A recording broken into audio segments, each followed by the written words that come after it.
Oh, right. And we are live on the Around the Ballpark podcast. My name is Mike Redman. I am here alongside my co-host, Darren Redman, and we are here with Rudy Jara. And tonight we are going to talk Tennessee Titans football. Super fan. So it is going to be an awesome time, awesome night. And thank you guys for joining us on YouTube. We're going to have a fun night this evening. But before we do that, quick shout out to our sponsor, Nashville Tax Solutions. Chris Bennett and the team is awesome. And in the heart of Palm Bay, Florida, where the ocean meets the sky, there's a place where tax worries meet their end.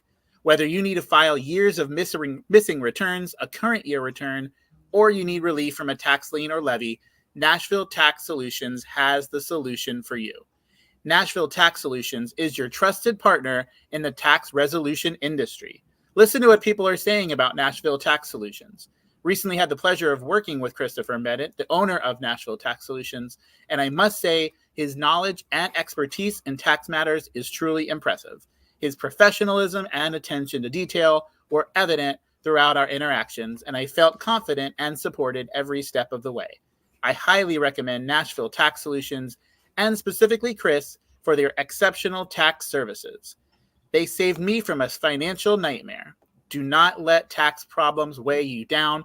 Contact Nashville Tax Solutions today and let them guide you toward a brighter financial future. Call Nashville Tax Solutions at 615-502-2250 and check out their website, nashvilletaxsolutions.com, or send an email to info@nashvilletaxsolutions.com. Nashville Tax Solutions, where tax resolution is achieved. And Rudy, repeat that and go. No, but thank you guys so much for. Yes, right. Thank you for being here. And Rudy, we'll get right into it. If you wouldn't mind just sharing a little bit about yourself, how your love of the Tennessee Titans came about, and what you do. Yeah, sure. My name is Rudy. I grew up here in Palm Bay, Florida. Basically lived here my whole life, except for going to college in Orlando for mechanical engineering. So you might ask, why would someone from Central Florida be a Titans fan? And, I'm from Florida here, obviously, and I just didn't want to root for a team just because it was where I was from. I kind of wanted to do something different. And of course, if you look at a map, Palm Bay is 2.5 hours from Miami. It's 2.5 hours from Tampa, and it's 2.5 hours from Jacksonville. So it's like perfectly inconveniently far away from all of the, professional football teams here in Florida. So, and I didn't want to root for the Jets. Like, my dad's a Jet fan, and I just didn't want to do the family bandwagon thing. So I was like, I'll just watch some games. I'm a Jet fan, so I can say it. And perennial losers. Go ahead. Yeah. So I started. So actually, what happened was the very first football game I ever watched was the Rams-Patriots Super Bowl in 2001, and I was alone watching it because my dad at the time, my dad didn't know I was interested in learning football, and so he went to a friend's house to watch it, and I just stayed at home and turned it on myself and just tried to pick up like how the game worked. And after that game, the next season, I said, okay, I'm just going to kind of flip around and watch some teams. And the Titans stood out to me. I looked at them, how they played. I liked Steve McNair. I thought he was a real tough quarterback. And so I just picked the Titans and been a fan ever since. So, isn't that funny how that works out? Because a lot of people ask me, what my team is. And in fact, the actual answer is the Carolina Panthers. And yes, I'm mental. No, and so at the time I just didn't have a team. And for whatever reason, I just hadn't quite caught on with the Jets yet. And I was like, oh, they're an expansion team. And I could have went with Jacksonville, which would have made sense. They're right here in Florida. But I think I kind of like the colors, the black and the blue with Carolina, and just went for it, like some of their players, and just kind of stuck with it. And they had some really good early years. And then it just turned downhill quickly. And I'm about to abandon ship, but I kind of want to see this thing through, see how many losses we can pile up, see what happens. I don't know how they were winning at a point today. They scored what's called a touchdown. They got 6 points for doing so. That was pretty cool. Darren, with what I was going to kind of get into next with the Tennessee Titans, I wanted to first talk about Titans Stadium. So I'm assuming you haven't been on your end, Darren, but have you gotten to see any of the games you've gone online? Have you seen Tennessee live before, whether it was in New York or anywhere else? I've seen Tennessee live quite a few times because remember they were the Houston Oilers at one point That's as well. Yeah. So I've seen them. I used to have season tickets for the Jets from 1979 till 2005. So I've seen both. I've seen them in both kind of versions: Houston Oilers, Tennessee Titans. The Dirty Birds with Jerry Glanville, and he was there. Dirty Birds with Atlanta, but I've always kind of been a rogue fan of theirs for quite a long time. And that stadium, I think, kind of looks nice. I like it. Yeah, it's not bad. I like it. I've been there many times and saw my first NFL game there. And it's not bad. It's not the biggest, fanciest, newest stadium there is, but it gets the job done, and it's fine. Yeah. You need, really. Let me ask you this a couple of questions. So you first, when you went there, what Mike asked the same question. I'm sorry, I'm stepping on you, Mike. Oh, you're good. Tell us all about it. Did you tailgate? What was the whole thing? Did you just go to the game? Yeah. Around the whole stadium, gets a feel for it. Yeah, so every time I've been to Nashville to see a game, we kind of spend our time on the west side of the Cumberland River in the downtown Nashville area.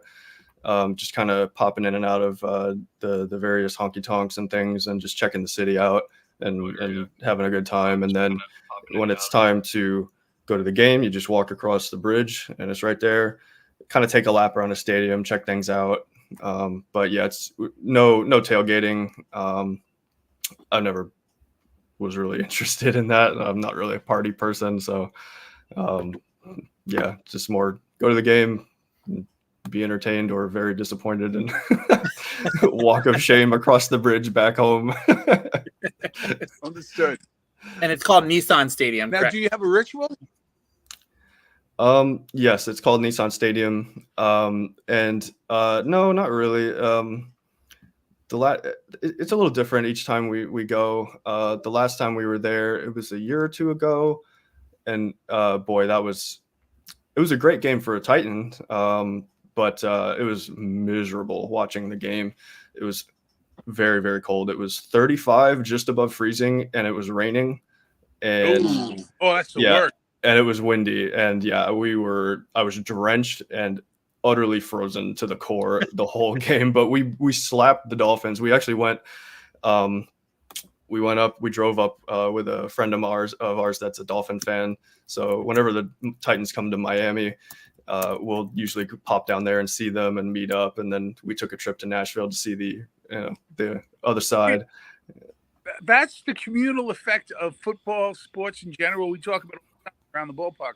That's the love right there, Yeah. From Palm Bay to Tennessee. Sorry, say again.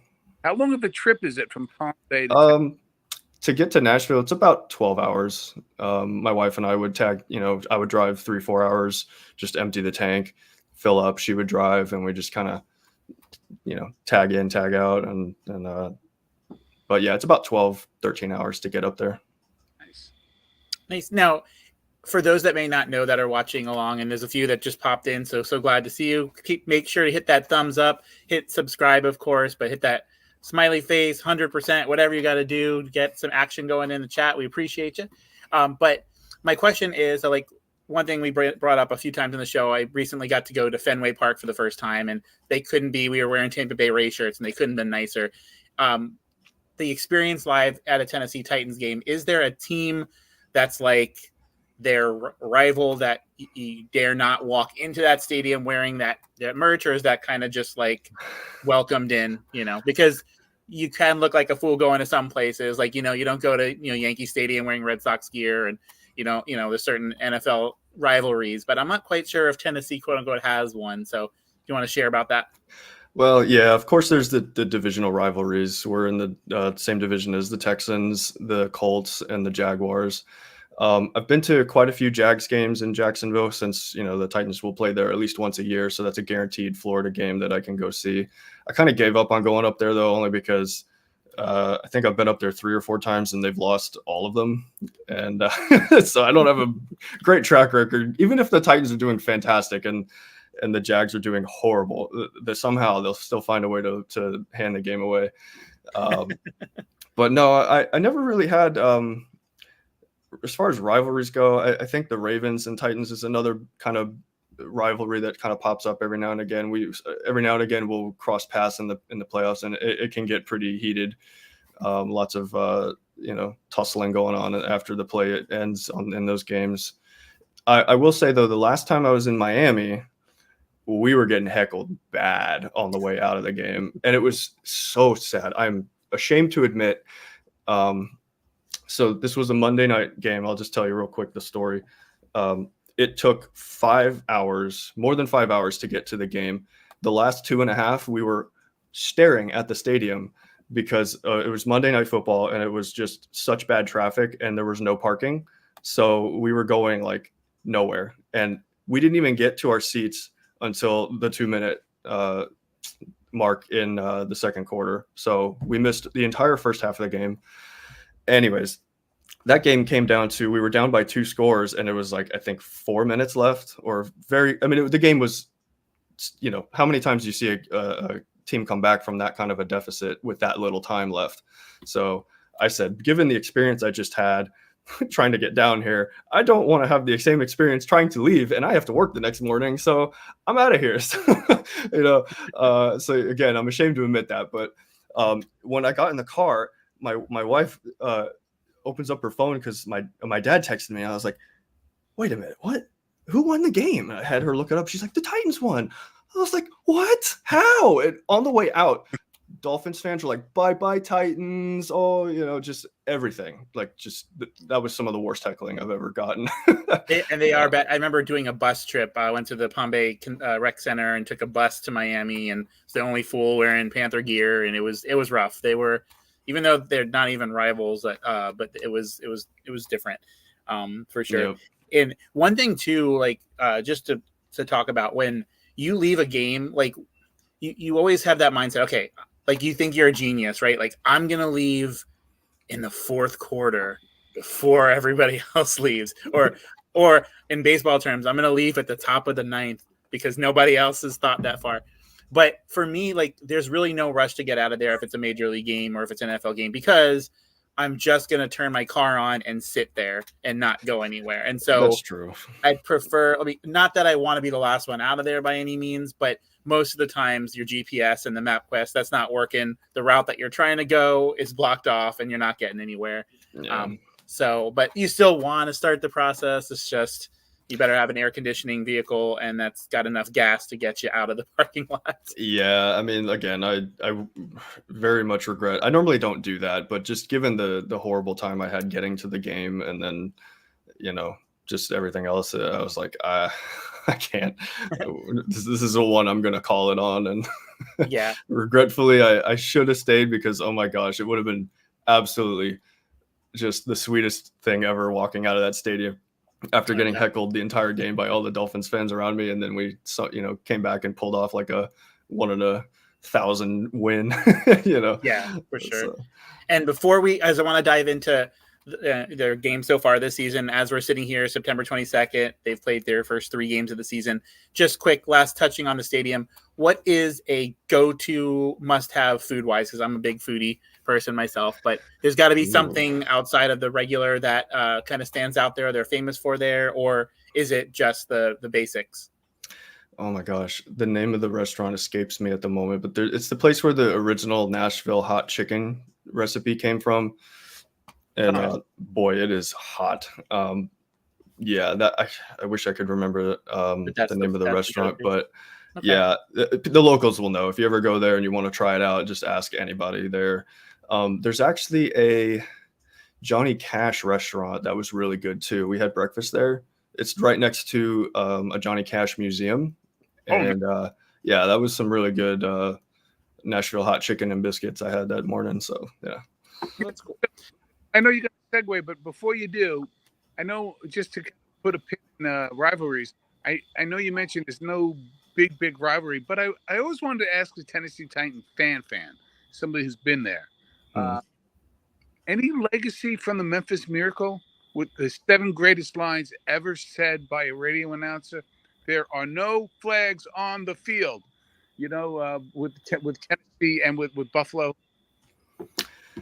Yeesh. You mean the Music City Miracle? Yes. Oh yeah, that was what a heck of a play that was. Yeah, that's one that we refer to often, and every now and again, I feel like I'm watching a game and they'll try to pull something off similar to try to get a repeat of that, and it's always fun to watch. And it never really, it's not the full miracle like it was back then, but right. Yeah. What miracle? Say again. What's called the miracle? Yes, exactly. So, as we look at their 2024 season, of course, week 1 they fell just a touchdown short to Chicago. So, of course, they start off 0-1. You know, no big deal. Week 1, never anything can happen.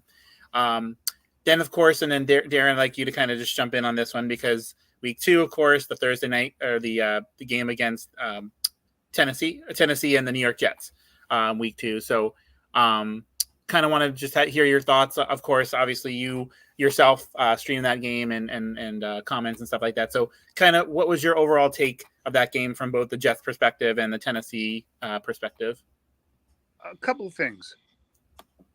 Your quarterback, it's real quick though. Your quarterback's trying to do too much. Yes, I agree.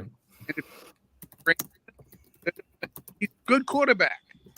He's got rated. He can't win by himself. You can't turn in the red zone like that, like he did, you know, trying to make an impossible play. And that changed the game. On both teams, really. Yeah. But I agree. They're a good team.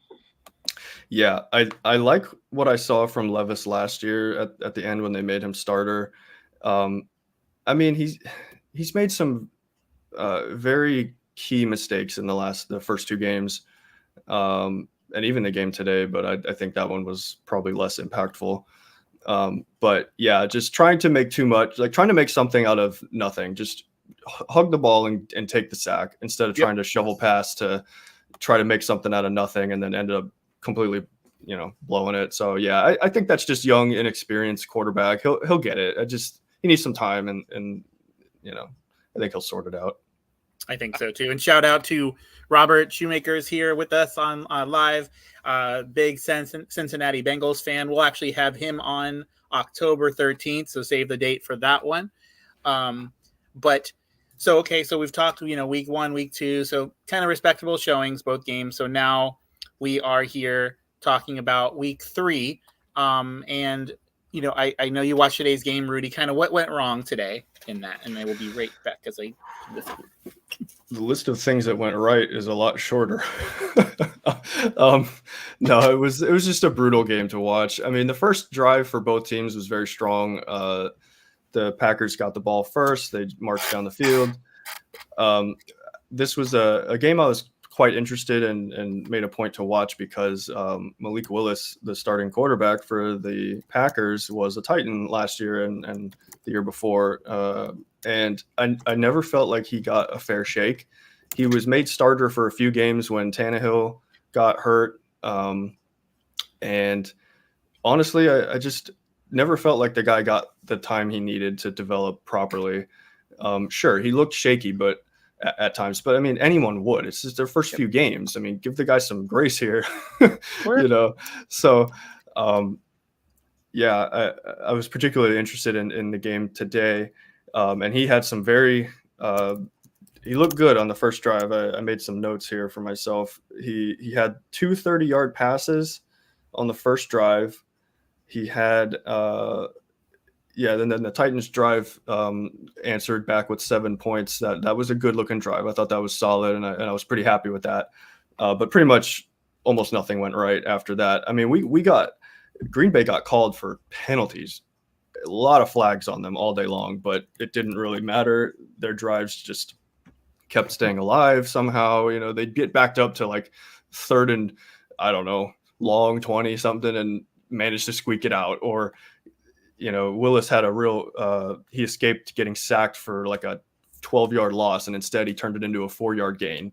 Stuff like that just can't happen. You do that all game long, you're just going to lose. So yeah, it was brutal. It was a brutal game.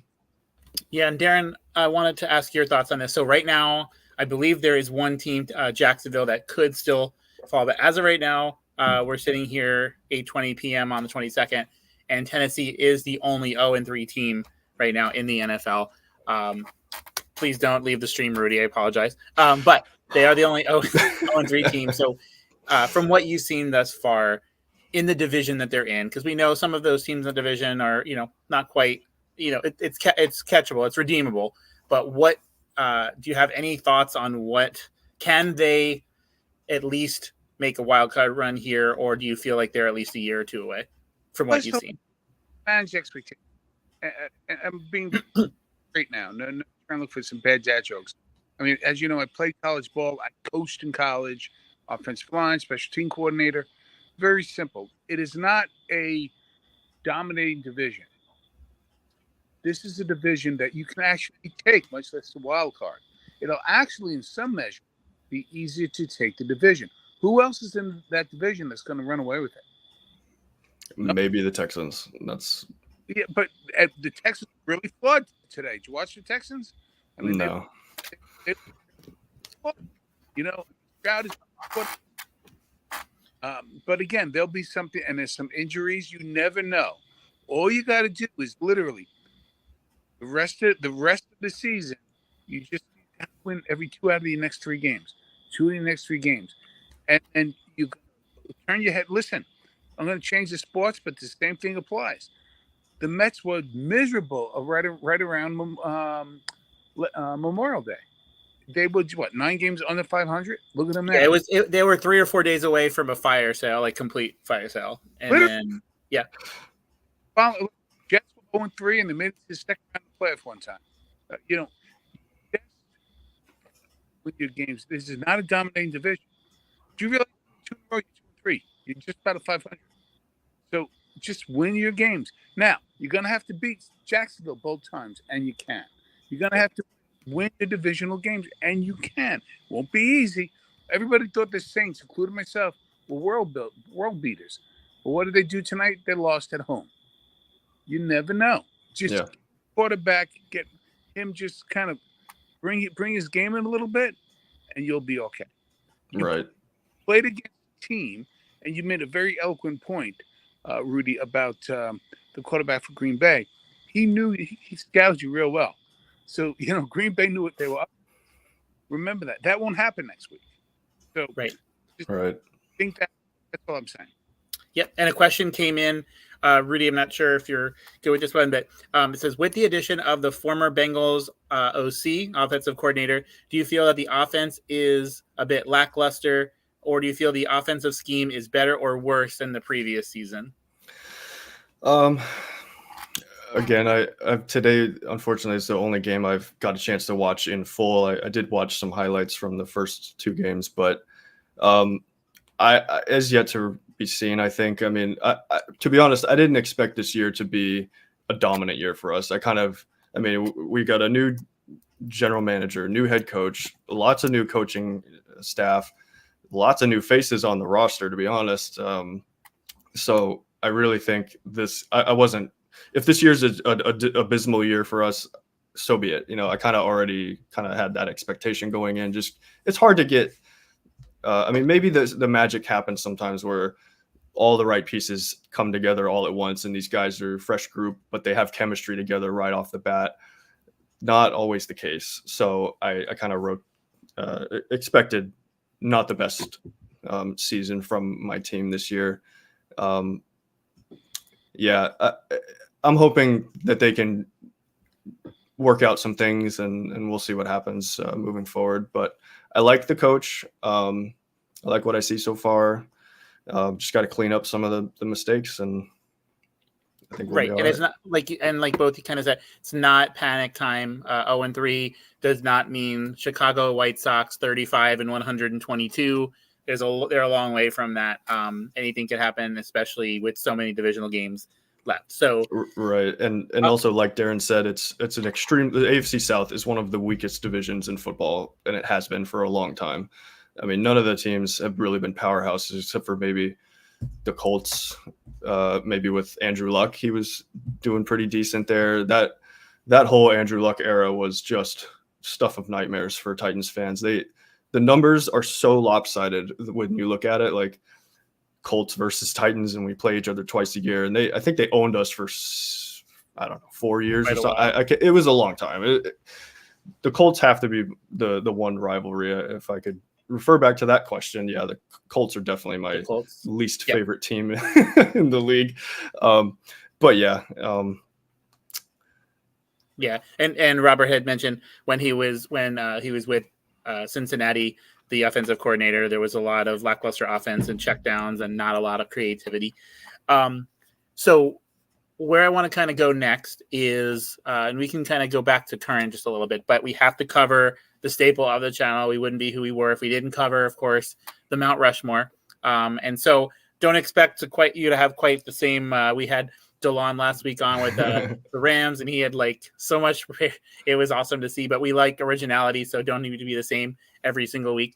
But so we're talking all-time Tennessee Titans, or it can be that you've seen in your lifetime. Obviously, they were the Houston Oilers as well, as Darren mentioned. So just from your own eyes, there's no right or wrong answers here.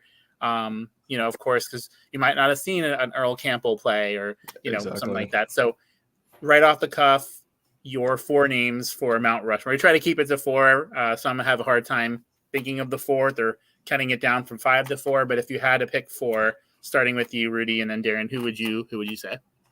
All right, my 4 for my Mount Rushmore, and like you said, I wasn't watching in the Oilers era, so I could mention Earl Campbell or maybe Warren Moon, but those weren't my players that I've watched growing up or anything. So my Mount Rushmore is Steve McNair, Eddie George, Derrick Henry, and Delaney Walker. Okay. Yes.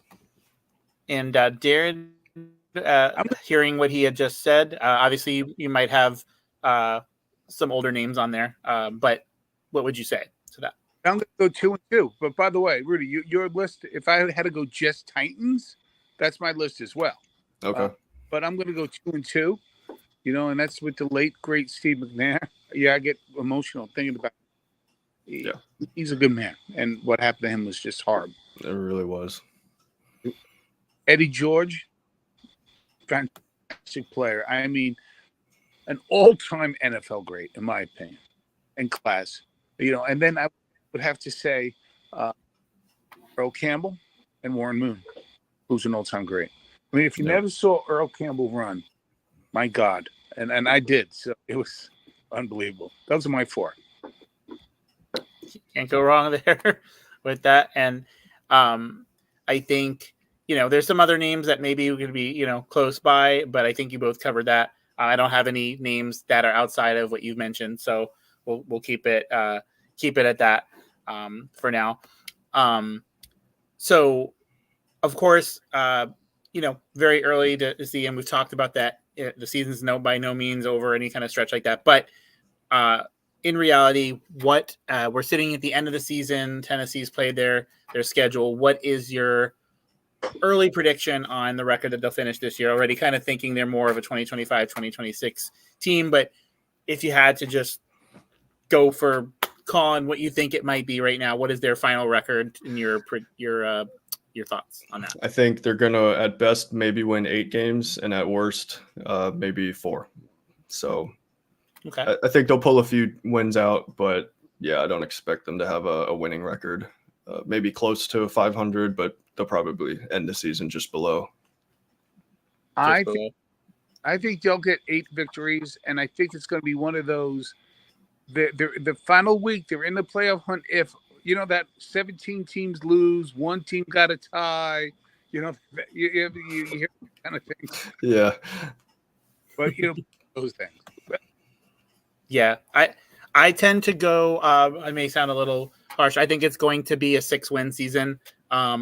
But 6 wins 2024 season could mean 10 the following season if they're right in there, because we looked at outside of today, the first 2 games were touchdown, wasn't like massive blowouts or anything like that. So I'd go with the 6-win season for them. Yep. So So one fun thing too. So obviously we talked about the Mount Rushmore, right? We talked about names that everyone that may know, even if they're not a Titans fan or Oilers fan, be familiar with.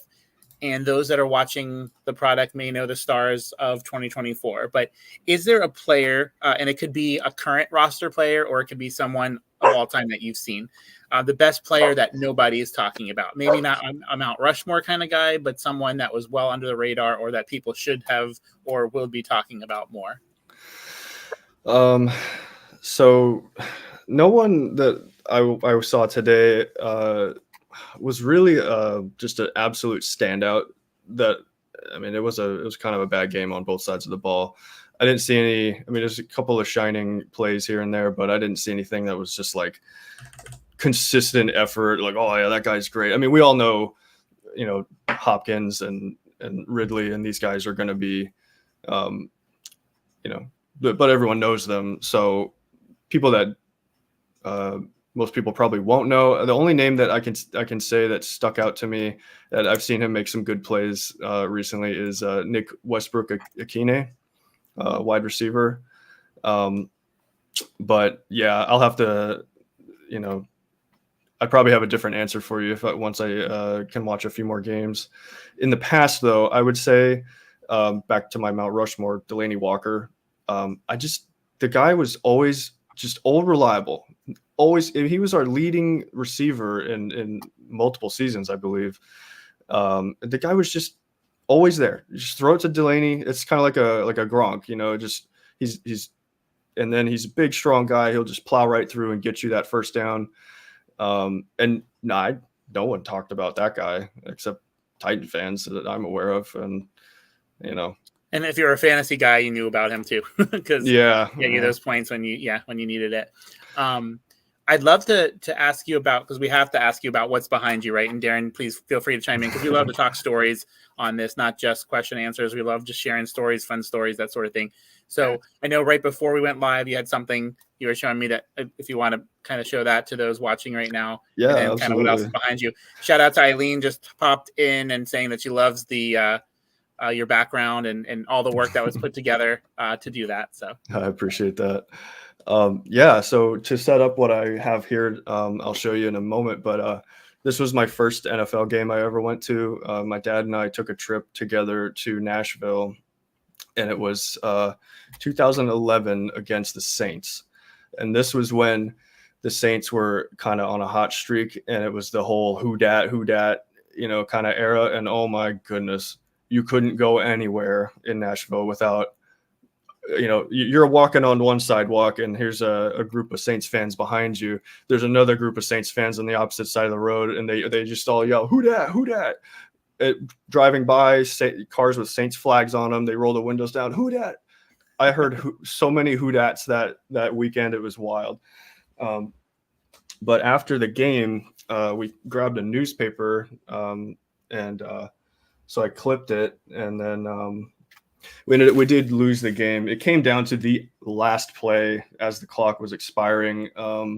Very close game. It was 22-17 final score. Jake Locker was our quarterback, and after that game, we had to win the next three in order to make the playoffs, and I do not believe that happened. I'm pretty sure we lost the very next game, if I remember correctly. But yeah, I had a great time regardless. I mean, it's fantastic that was my first pro football game, so it was a wonderful memory. I have lots of pictures from that day and just making memories with my dad.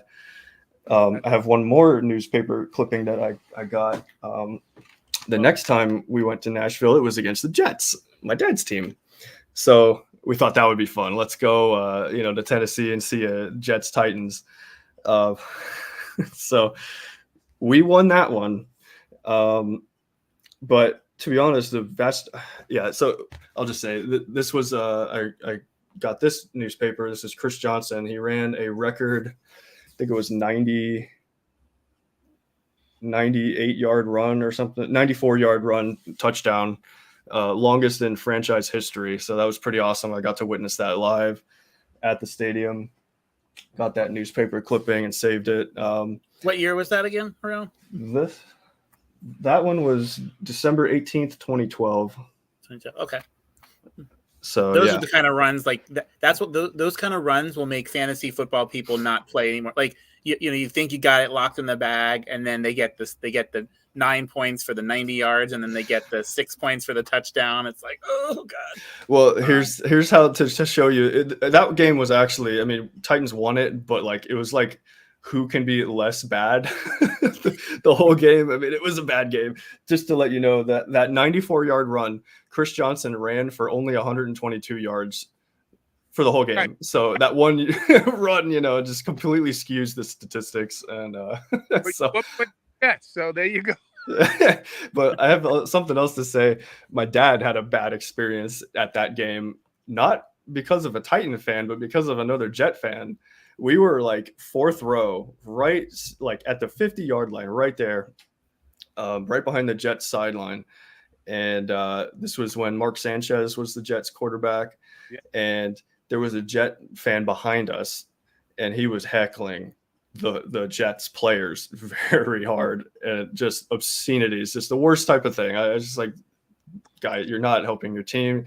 My dad is just kind of just sitting there, just like he's trying to enjoy the game, and he's got another Jet fan just absolutely ruining it for him. And even the Jet players got up and started pointing at him and asking him like, hey bro, what's the deal here? Like, we're trying, just, that's funny. So yeah, but it probably was not. But was that the hot dog game when Sanchez was caught eating a hot dog on the sidelines? I don't think so. I don't. I have to before, because I believe you probably have another question, Darren, to ask. But before I do that, real quick, want to give a shout out. Mike Clark jumped in, mentioned that his first NFL draft was in Nashville, shoulder to shoulder with 270,000 people on Broadway, stood behind the College Game Day set. Oh, and another person that was there, not just Mike Clark, was Christopher Bennett. And Christopher Bennett, Nashville Tax Solutions, Tennessee Titans. Top five. So he mentioned it is one of his top 5 teams as well. So glad to see both Christopher Bennett on here and Mike with us. Chris mentioned also that he saw Kyler get drafted and left and a million people. So that was awesome. So that's funny. You guys are both in the same place. That's amazing. But so Darren, did you have any follow-up question? Well, not so much that. I just want to get your impression, Rudy, on my pick for Under the Radar. I mentioned that, I played offensive line. I coached offensive line. David Stewart. I mean, he was a set it and forget it staple for your line for quite a long time. Just to wait, just showing up for work. I'm going to show how old I am. I fell in love with the offensive line position from a player who played for the Jets in the 60s. Randy Rasmussen would just play every game. Didn't get a lot of holding penalties, and just play the game. Mm-hmm. And that's you talk about under the radar. An offensive lineman is under the radar. Oh yeah, absolutely. I would 100% agree with you there. They don't get the credit they deserve. They don't get the recognition for sure. Yeah, absolutely. Well, hold on. This is a question. Follow up. Last one for me because I got to bounce. Tell me your favorite Titan uniform. Ooh, that's interesting one. I like just my old school. I got Steve McNair, the home two-tone blue. I don't have one of the newer jerseys with the sword design on the shoulder. I want to get one of those too. But yeah, I think this is just my personal favorite. I like this, the home colors. I got a away colors Chris Johnson jersey back there too. Those are the only 2 jerseys I have at the moment. So yeah, I want to get one of the newer ones. Just gotta pick which player I want. So very good. Yeah. So my last thing that I have at my end before we kind of shut this thing down, we've had an awesome time. I want to kind of know about when you get an opportunity, because we all know life gets in the way. You have a child, of course, but if you had an opportunity to have a normal NFL Sunday, or at least the Tennessee Titans NFL Sunday, what is your kind of preference? Like, do you prefer to stay home? And this can be for you, Darren, as well too. Do you prefer to stay home? If going out is an option, would you prefer that? Do you like having people over? Some people like just kind of having a house to themselves. That way, if their team is losing, they can put cartoons on and not have to worry about the company.